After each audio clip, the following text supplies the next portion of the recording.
नमस्ते, मेरा नाम है शिखा सुरेश पिपलेवार और हर बार की तरह हम इस बार जो पब्लिक इम्पोर्टेंस का जो टॉपिक है दैट इज वाटर वो लेकर प्रेजेंट हुए हैं।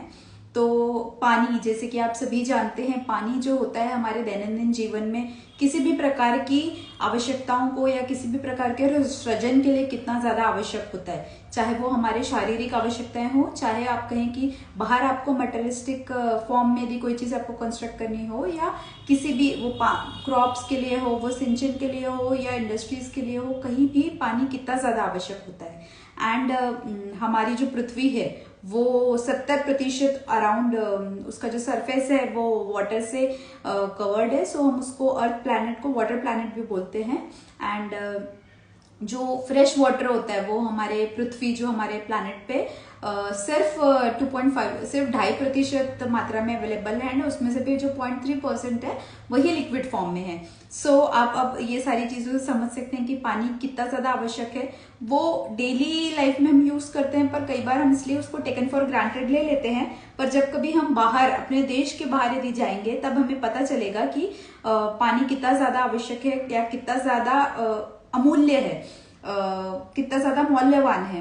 इनफैक्ट कह सकते हैं अमूल्य ही है। काफी ज्यादा कंट्रीज में तो पानी इतना इजीली अवेलेबल नहीं होता है, वहां पे वो इवन तेल से ज्यादा भाव में बिकता है। तो इतनी ज्यादा जो मूल्यवान चीज है उसके लिए उसका संवर्धन करना, उसे बचा कर रखना, उसे लिमिटेड अमाउंट में यूज करना कितना ज्यादा आवश्यक है। तो यही जो एक चीज थी उसे संयुक्त राष्ट्र ने शाश्वत विकास ध्येय sustainable development goals number 6 water and sanitation for all by 2030 उन्होंने इस गोल में उसे सम्मिलित किया।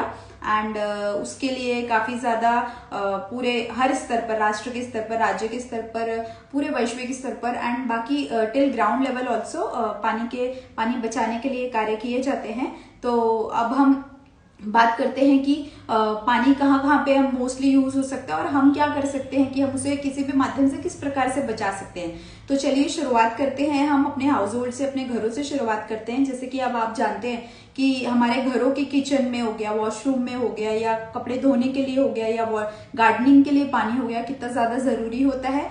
तो ऐसे केसेस में हम क्या कर सकते हैं कि हमारी जरूरतें भी पूरी हो जाए और पानी का बहुत ज्यादा अपव्यय भी ना हो। तो यदि हम हम बर्तन धोने की बात करें तो हम कर सकते हैं कि सिंगल पानी से पहले करके देन क्लीन वाटर से सिर्फ दो बार के पानी में आप बर्तन धो लीजिए। एंड सेकेंडली कपड़ों के लिए भी वही चीज कर सकते हैं। वॉशिंग मशीन जब ज्यादा कपड़े हो तब इस्तेमाल कीजिए, एंड यदि कम कपड़े हो तो आप रुक जाइए या फिर हैंड वॉश कर लीजिए। ये सेकेंड मेथड हम यूज कर सकते हैं। देन थर्डली हम क्या कर सकते हैं कि जो वाटर अप्लायंसेज है हमारे वॉशरूम्स में वो कम पानी लगे, जिसमें ऐसा अप्लायंस हम यूज कर सकते हैं। लो फ्लश टॉयलेट्स यूज कर सकते हैं, या शावर्स की जगह हम बकेट से नहाने के लिए पानी इस्तेमाल कर सकते हैं। सो दैट कि जितना जरूरत हो उतना ही हम इस्तेमाल करें एंड बाकी पानी का ज्यादा वेस्टेज ना हो। Right, so this was about individual, ये व्यक्तिगत लेवल की बात थी। देन हम और आगे बढ़ते हैं। तो अब हम और क्या कर सकते हैं, कहाँ पे पानी की जरूरत होती है, किस तरह से हम उसे मॉडिफाई कर सकते हैं। तो सेकेंडली जब हम बात करें कि किसी भी प्रकार का जब कंस्ट्रक्शन होता है, घर बनते हैं, बिल्डिंग्स बनती है, या किसी भी प्रकार का जब इंफ्रास्ट्रक्चर डेवलपमेंट होता है, तो उसमें सीमेंट के साथ पानी की आवश्यकता पड़ती है। तो ऐसे केसेस में अब हम पानी का कैसे बचा सकते हैं। क्वांटिटी तो कम नहीं कर सकते, because the ratio of cement, sand and water जो है वो तो standard as per the mixture वो रिक्वायर्ड जो होता है वो देना ही होता है। लेकिन इन दैट केस हम क्वालिटी ऑफ वाटर जो होता है, हम साफ पानी या पीने का पानी कंस्ट्रक्शन में न डाल के जो नॉर्मल यूसेज का, या जो हमारे कुछ धोने या कुछ चीजें कपड़े धोने से, बर्तन धोने से, इंडस्ट्रीज का जो भी कुछ वाटर होता है and which is not toxic, जो टॉक्सिक नहीं है, जहरीला पदार्थ उसमें नहीं है, तो ऐसा पानी हम इस्तेमाल करके हम कंस्ट्रक्शन सेक्टर में भी पानी की बचत कर सकते हैं। सेकेंडली जब हम घर बनाएं तो उसमें हम ऐसा मैकेनिज्म डेवलप कर सकते हैं, इधर वो रूरल हो या अर्बन हो, रेन वाटर हार्वेस्टिंग स्ट्रक्चर्स कहते हैं, या रूफ टॉप पे जो होता है टंकी बना दीजिए, किसी भी प्रकार के रेन वाटर हार्वेस्टिंग स्ट्रक्चर्स बना दीजिए, जिससे कि वो जो पानी बचा रहेगा, जो जमा रहेगा, वो पानी को हम दूसरी जगह पे या दूसरे घरों के दूसरे काम में, या मास लेवल पे यदि हार्वेस्टिंग सिस्टम बनता है तो उसे कम्युनिटी लेवल पे या मास लेवल के कोई कंस्ट्रक्शन में हम उसे यूज कर सकते हैं। This was the second time. Then second usage you can say. And third यदि हम बात करते हैं पानी की जो जहाँ पे काफी मात्रा में पानी का इस्तेमाल होता है, तो वो होता है इरिगेशन सेक्टर या सिंचन का जो क्षेत्र होता है या कृषि का जो क्षेत्र होता है वो होता है। तो ऐसे केसेस में अब हम क्या कर सकते हैं, पानी तो देना ही पड़ेगा। जो क्रॉप का जितना रिक्वायरमेंट होता है, जो पिक को जितना पानी लगने वाला है उतना हमें प्रोवाइड तो करना ही होता है। तो ऐसे केस में हम क्या कर सकें कि हम सस्टेनेबल एग्रीकल्चर कर सके, सस्टेनेबल फार्मिंग कर सके या सस्टेनेबल डेवलपमेंट को के सिद्धांतों को ध्यान में रखते हुए हम पानी का इस्तेमाल कर सकें। तो हम क्या कर सकते हैं कि हम स्प्रिंकल इरिगेशन सिस्टम यूज कर सकते हैं, ड्रिप इरिगेशन सिस्टम यूज कर सकते हैं, PDS pipe distribution networks use कर सकते हैं, या इसके अलावा काफी कोई जो हाईटेक टेक्नोलॉजी जो होती है वो एग्रीकल्चर एंड इरिगेशन सेक्टर्स में हम यूज कर सकते हैं। एंड उसके माध्यम से पानी जो है, जो फसल है जितनी मिलनी है वो मिलेगी, लेकिन जो पानी है वो भी मिनिमम अमाउंट में यूज होगा।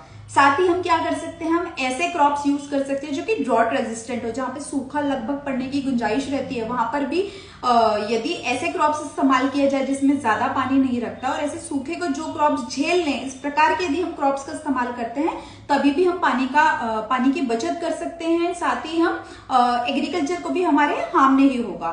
एंड सिमिलरली अलग अलग क्रॉप के माध्यम से अलग अलग जो पीक होती है उनको अलग अलग अमाउंट में पानी लगता है। कुछ जो फसल होती है उनको ज्यादा पानी लगता है, कुछ फसल को कम पानी लगता है। तो हम वहां पर एक चीज कर सकते हैं कि जो एरियाज में पानी कम है या उतना ज्यादा उपलब्ध नहीं हो पाता है, तो वहां पर हम जो क्रॉप्स को कम पानी लगता है या जिसका वाटर रिक्वायरमेंट कम रहता है वो हम यूज कर सकते हैं। साथ ही हम मल्टी क्रॉपिंग पैटर्न यूज कर सकते हैं। पानी मिनिमम अमाउंट ऑफ पानी मतलब सेम अमाउंट ऑफ पानी में आप एक से ज्यादा क्रॉप्स ले पा रहे हैं, इस टाइप की चीजें कर सकते हैं। देन फोर्थली अब हम चलेंगे इंडस्ट्रीज की ओर। तो इंडस्ट्रीज में भी मेन इशू होता है कि वाटर वेस्टेज बचाने के साथ साथ ही पानी गंदा ना हो, ये हमें ज्यादा ध्यान रखना जरूरी होता है। तो उसमें हम वाटर पॉल्यूशन कंट्रोल करने के लिए काफी चीजें कर सकते हैं। एंड लास्टली ये तो सारी हमने सेक्टर्स गिनाए, इसके अलावा काफी छोटी बड़ी हर चीज में हमें पानी की आवश्यकता होती है।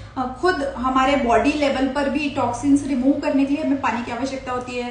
सभी कहते हैं कि ज्यादा पानी पीना चाहिए, ये सब हमें पता होते हुए भी कई बार जो है हमें बहुत सारी चीजें पता होती है, पर कई बार जाने अनजाने में हमसे जो चीजें हैं वो हाई लेवल पे उसका इम्प्लीमेंटेशन नहीं हो पाता। तो ये जो जागरूकता होती है, ये बेसिकली इसके लिए जब एक्सप्लिसिटली जब कोई कदम उठाए जाते हैं जिसे जागरूकता कहा जाता है, तो ये जो जागरूकता होती है, जन जागृति होती है, वो हमें कोई भी जो चीजें पता हो या नहीं पता हो उसे रिमाइंड करने के लिए, उसके प्रति हम जागरूक हो सके, उसके प्रति जो हमारे कार्य हैं वो अधिक जागरूक हो सके और हमारे एक्शंस उस गोल की तरफ जाएं, इसलिए ये जन जागृति की जाती है। एंड इसी चीज को ध्यान में रखते हुए, जैसे कि 22 मार्च को यूएन जो संयुक्त राष्ट्र उन्होंने विश्व जल दिवस पर विश्व या वर्ल्ड वाटर डे जो उन्होंने डिसाइड किया था, जो 93 से मनाया जा रहा है, तो उसी को ध्यान में रखते हुए वैश्विक लेवल पे वो था। तो